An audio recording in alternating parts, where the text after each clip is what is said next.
দেশের বিনিয়োগ পরিবেশ এবং শিল্প খাতের বিদ্যমান চ্যালেঞ্জগুলো নিয়ে বেসরকারি খাত উপদেষ্টা পরিষদের প্রথম সভা অনুষ্ঠিত হয়েছে। সভায় উপস্থিত ছিলেন পরিষদের সভাপতি প্রধানমন্ত্রী তারেক রহমান। শনিবার বেলা 11:30টায় তেজগাঁওয়ে প্রধানমন্ত্রীর কার্যালয়ে বিনিয়োগের প্রতিবন্ধকতা সহ ব্যবসা বাণিজ্যের নানা দিক নিয়ে প্রধানমন্ত্রীর সঙ্গে ব্যবসায়ীরা বৈঠক করেন। এরপর দুপুরে এশিয়ান ইনফ্রাস্ট্রাকচার ইনভেস্টমেন্ট ব্যাংকের প্রতিনিধি দলের সাথে আরেকটি বৈঠক অনুষ্ঠিত হয়।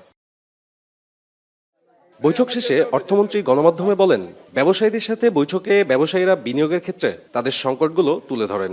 এ ব্যাপারে তাৎক্ষণিক কিছু সমাধানের পাশাপাশি বাকি সমস্যা নিরসনের আশ্বাস দেন প্রধানমন্ত্রী।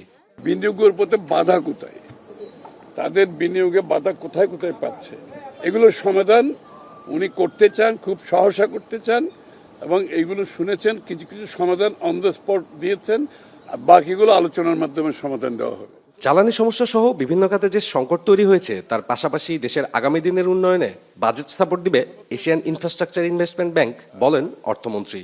জ্বালানি সংকটের কারণে যে চাপ সৃষ্টি হচ্ছে অর্থনীতির উপরে, বাংলাদেশের উপরে সারা বিশ্বের সব দেশের উপর এই চাপটা সৃষ্টি হচ্ছে। এখান থেকে বের হওয়ার জন্য আমরা বাজেট সাপোর্টের সম্বন্ধে আলাপ হয়েছে এবং তারা সম্মত হয়েছে, তারা বাজেট সাপোর্ট দেবে বাংলাদেশকে। সার্বিকভাবে পুরনো যেসব প্রতিষ্ঠান বা মিল কারখানা বন্ধ হয়েছে, নতুনগুলোর পাশাপাশি সেগুলোও কিভাবে চালু করা যায় সে ব্যাপারে উদ্যোগ নিয়েছে সরকার, জানান অর্থমন্ত্রী। নতুন প্রজেক্টের বাইরেও যেগুলো পুরনো প্রজেক্ট বন্ধ হয়ে আছে এগুলো চালু করার জন্য আলোচনা হয়েছে। সাব্বির রোজ, এখন, ঢাকা। সমাধান দিয়ে আমরা আশা করি